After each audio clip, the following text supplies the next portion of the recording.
Oke guys, balik lagi di sini bersama channel Investor Logis. Kali ini saya akan coba diskusi untuk diskusi saham perbankan ya, yang menurut saya cukup eh, menarik untuk kita diskusikan. Ini tanggal 3 Agustus 2023 jam 10.26. Kita lihat IHSG di 6.892 ya, naik 0,55% setelah cukup dalam turun selama 2 hari berturut ya. Nah, di sini saya akan ngebahas saham BDMN, Bank Danamon. Menurut saya saham ini cukup menarik jika kita lihat secara track record harganya. Ini grafik harga BDMN dari 2005 sampai 2023. Kalau kita lihat di sini rata-ratanya di 6 ribuan ya. Kita tarik garis tengahnya. Nah, harga tertingginya sempat nyentuh di 9.300 di 2019. Sekarang mari kita analisa saham BDMN ini ya. Kenapa aku bilang cukup menarik? Karena secara penglihatan ya memang Bank Danamon di mana-mana ada ya, dan juga lumayan banyak juga nasabahnya. ATM-nya juga lumayan banyak, dan juga banyak juga kerjasama sama retail-retail, toko-toko retail di daerah. Hari ini tanggal 3 Agustus 2023 sampai BDMN di 3.000, naik 0,33% atau 10 poin. Secara satu minggu terakhir turun 6,2%, sebulan terakhir turun 1%, 3 bulan terakhir naik 9,9% ya. Oke, kita lihat di sini, order booknya banyak yang beli ya. Kita lihat case state-nya. PE ratio-nya di sini di 9,4, PER-nya di 9,4, artinya kalau di bawah 10 masih di bawah harga wajar. PBV-nya 0,6, di bawah 1, jelas di bawah harga wajar ya. Value per share-nya diperkirakan di 4.800. Oke. Dividen yield-nya 3,94%. Udah bagi dividen tahun ini ya, April 2023. Oke. Sekarang kita lihat laporan keuangannya. Oke. Nah, kita lihat di sini laba dari BDMN ini, riwayat labanya dari tahun 2017 sampai 2022. Kita lihat jumlah laba komprehensifnya 2017 sempat di 3,7 triliun, naik jadi 4,1, 4,3, hancur di 2020 ya, karena pandemi COVID-19. Dari 4,3 jadi 1,3 triliun, turun drastis, kemudian pulih di 2021, 2,8, jadi 2022 2,8 triliun. Nah, kalau menurut saya, kalau misalnya laba dari BDMN ini bisa melampaui 2,8 triliun ini di 2023, artinya saya menduga harga sahamnya akan naik cukup lumayan ya. Oke, ROE-nya di sini kita lihat di 7% tahun 2022 ya. Cukup bangkit dia dari akibat jatuh parah di 2020, akibat pandemi. Nah, kita lihat profil. PT Bank Danamon Indonesia Tbk, kegiatan usaha utama Danamon adalah bidang perbankan, yaitu mengimpun dana masyarakat dalam bentuk simpanan berupa giro, deposito, dan tabungan dalam mata uang rupiah maupun asing. Oke, serta memberikan pinjaman kepada masyarakat. Oke. Nah, yang saya senang dari Bank Danamon ini, dia punya anak usaha namanya PT Adira Dinamika Multifinance, ADMF. Nah, di sini yang sering kredit motor mungkin tahulah sama Adira ya. Kredit motor, kredit mobil, mereka membiayai masyarakat yang mau mengajukan kredit terhadap kendaraan bermotor atau mobil. Nah, itu anak usahanya dari Bank Danamon ini. Sekarang kita lihat pemegang saham mayoritasnya, yakni Move Bank, MUFG Bank Ltd, langsung dan tidak langsung. Jadi, setelah saya pelajari, Move Bank ini merupakan perusahaan paling besar, perusahaan perbankan paling besar di Jepang saat ini. Dengan aset terbesar ya, Move Bank ini. Jadi, kalau kita menduga bahwasanya Bank Danamon ini bakal kesulitan soal likuiditas dana, saya kira enggak ya, karena pasti akan di backup sama Move Bank ini.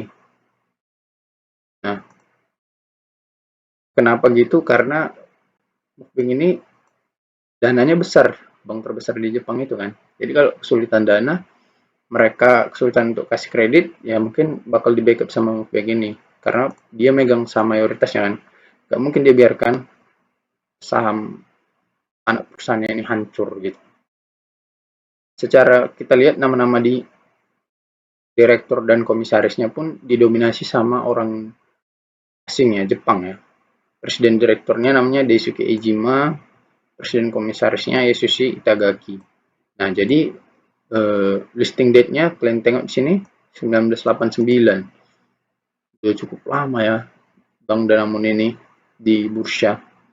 Jadi menurut saya kalau secara karakter kerja kan orang Jepang ini memang terkenal kerja keras ya dan konservatif sekali dalam memilih investasi. Jadi menurut saya memang Bank Danamon ini bank yang sangat konservatif dalam menentukan keputusan-keputusan korporasinya gitu. Jadi untuk turun ke drastis ke 2000 ke 1000 saya kira enggak ya. Kita lihat di sini apakah mereka bagikan dividen secara rutin 2009, 10, 11, 12, 13, 14, 15, 16, 17, 18, 19, 20, 21, 22, 23. Oke. Jadi mereka bisa kita lihat dari track record dividennya, mereka rutin dalam membagikan dividen setiap tahunnya. Right isu enggak pernah split, belum pernah ya. Jadi saham perusahaan Bank BDMN ini mereka rutin membagikan dividen. Jadi kalau kita yang mengharapkan dividen sekaligus mengharapkan capital gain-nya mungkin bisa memanfaatkan ini lah ya. Memang dividen yield-nya kecil ya, sekitar 4% aja. Tapi kalau untuk nutupi tingkat inflasi per tahun, saya kira bisa lah. Sambil menunggu dia balik ke harga wajarnya. Karena cukup ngeri guys track record dari Bank Danamon ini. Kalau kita lihat di sini, ini harga-harga dari tahun 2020 jatuh ini sebetulnya udah di bawah harga rata-ratanya kali. Karena di sini track recordnya di 4 ribuan ini udah minimum kali ya rata-ratanya. Dari 2005 sampai 2019. Sejak 2020 ini dia mulai agak goyang kan. Mulai ya memperbaiki dulu lah kehancuran yang diciptakan dari pandemi COVID kan cukup dalam juga berdampak. Di 6 ribuan juga rata-ratanya. Nah, kalau dia di atas 6 ribu itu udah menyentuh harga atasnya ya kan. Jadi kalau kita beli harga sekarang 3 ribu, kalau kita sabar kalau kita anggap grafik rata-ratanya ini bakal kembali lagi dia ke situ, ya kita bisa untung 100% kalau dia balik ke 6 ribu kan. Ya katakanlah balik ke 4 ribu aja udah lumayan juga kan. Sambil menunggu kita juga dikasih dividen kok 4% atau 5% mungkin dividen yieldnya ya. Jadi menurut saya kalau kita investasi di saham Bank Danamon ini gak ada cemasnya gitu. Satu, karena dia masih memang di bawah rata-rata harga wajarnya. Yang kedua, dia bagi dividen. Yang ketiga, pemegang saham mayoritasnya itu Move Bank. Move Bank. Move Bank ini 92% megang. Move Bank ini bukan megang kacang-kacang.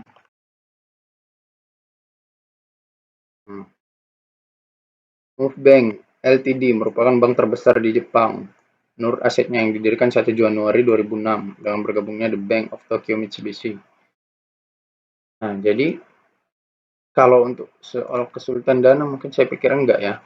Apalagi mereka punya anak perusahaan Bank Adira Dynamica Multifinance ini yang rutin juga bagi dividen.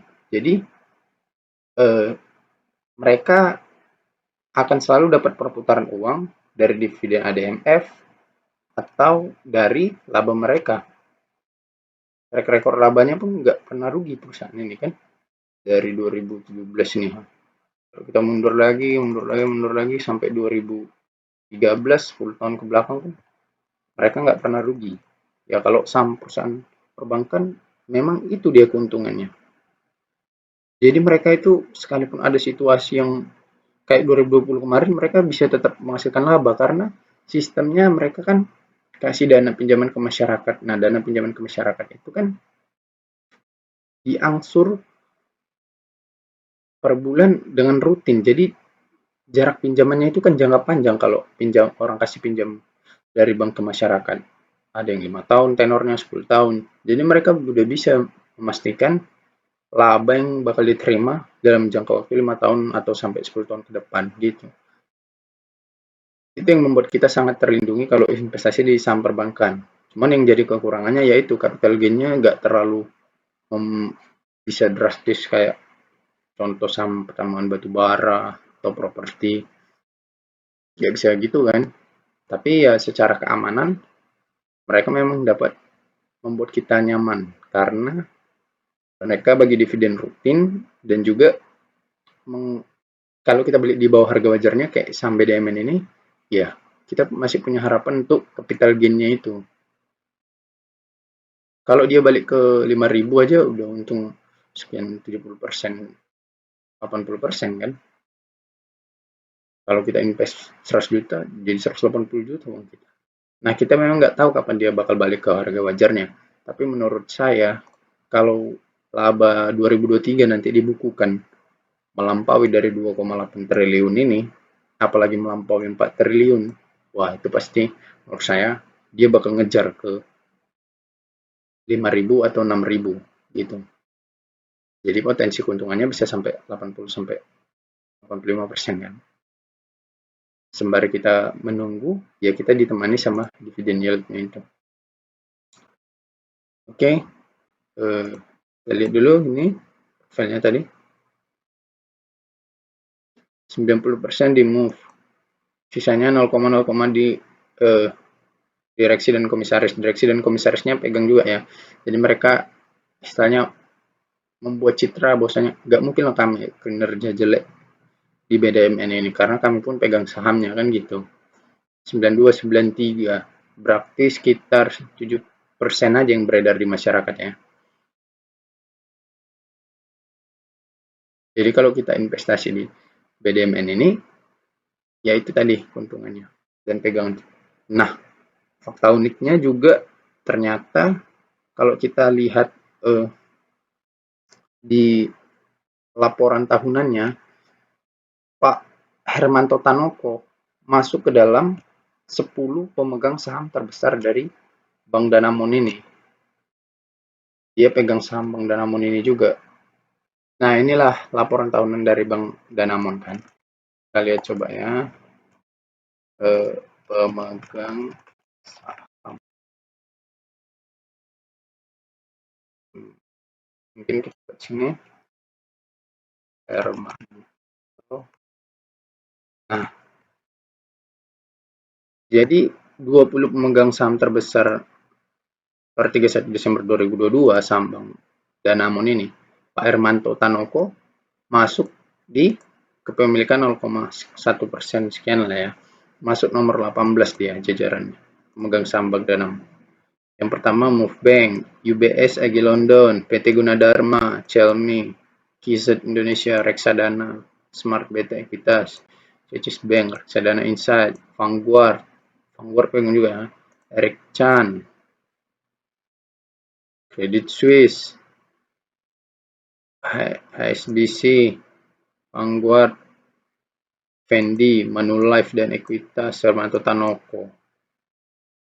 Hermanto Tanoko pegang saham Bank Danamon, masuk 18. Pemegang saham terbesar ya. Ada jumlah saham yang dimilikinya, kita lihat di sini 4.579.200 lembar. 4.579.200. Kalau misalnya kita bayar, kita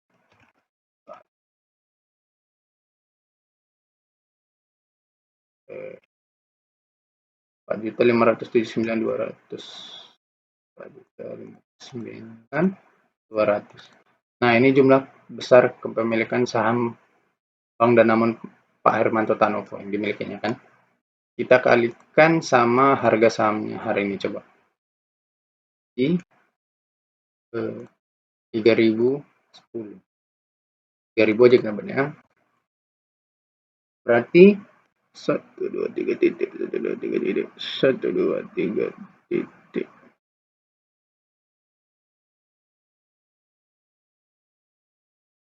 Berarti Pak Hermanto Tanoko ada pegang 13,7 miliar saham Bank Danamon, sekitar segitulah ya.